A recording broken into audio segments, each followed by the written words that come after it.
You don't have to do it. You can stop now. You... Please listen to me. You can stop now. You don't have to.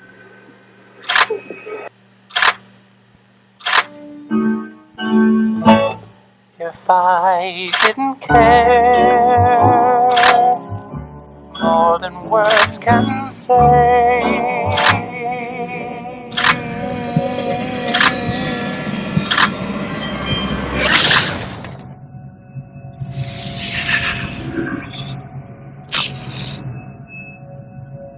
I love you, Jimmy. You're my girl.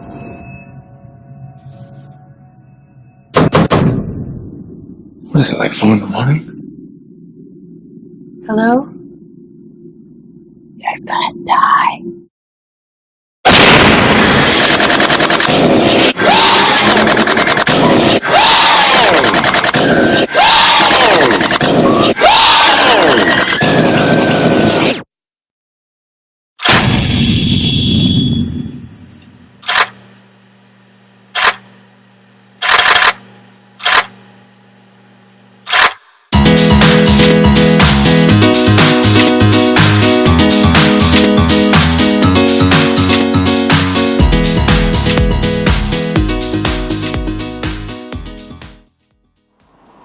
This is Bryan with ScreenFiles.com and Review. What I'm looking at today is The Strangers, a 2008 horror movie by Bryan Bertino. And I have to admit, when I first saw this movie, I did not like it. At the time, I thought that the protagonists, these three masked people, had this almost magical quality to them, in which case they would just appear in places. And understand, a movie takes place within a certain context.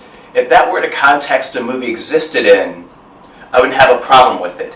But it's not. It's not a magical type world at all. And besides, it opens up, this is based on a true story, which I know is probably in the loosest of terms.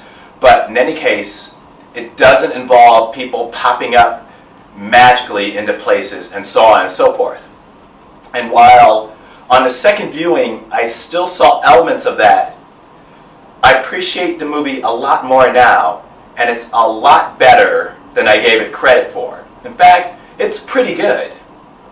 On the plus side, which I didn't note before, was that the movie is all about atmosphere and evoking dread, which it does okay. It's like doesn't do it in a great fashion. It's not like Psycho, but it's all about the feeling of dread and unease, which it does through lots of sound and images moving in the shadows and so on and so forth. It's almost like a nightmarish quality to it. I didn't pick up on that before, and watching it the second time, that really became apparent, so I enjoyed it more. Another thing I didn't understand was that my first viewing, there was a pointlessness to it. Things were happening without any explanation as to why, and that bothered me. On the rewatch, what I realized is that randomness, that pointlessness is important to the overall theme. This is a movie in the vein of The Town That Dreaded Sundown, the original, not the not very good remake, and the Texas Chainsaw Massacre, in which events happen very organically. There's not a lot of explanation as to why things are happening. They just happen. Both of those movies, by the way, based on true stories, just obviously huge liberties taken. But in any case, when you look at The Strangers in this context, the randomness, the lack of explanation makes sense. In fact, the movie reminded me a lot of the crimes of Charles Manson, in that to people outside of it, they didn't make any sense. There was a pointlessness to it. It was just strange. So the movie plays on that and really works. So I have to say, I take back the criticism of 2008 me. The Strangers is a taut thriller. It's less of a home invasion movie, though it plays with those tropes a lot. It's less of a home invasion movie than a cult movie.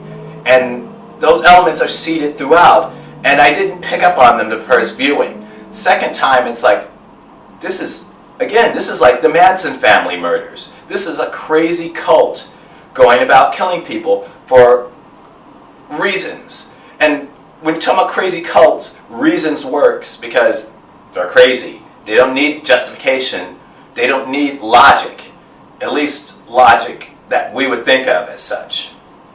So, The Strangers is on Netflix. If you haven't seen it, it's pretty good. And if earlier self saw it and didn't like it, give it another chance. I did, and I enjoyed it. This is Bryan with ScreenFiles.com and Review. Peace.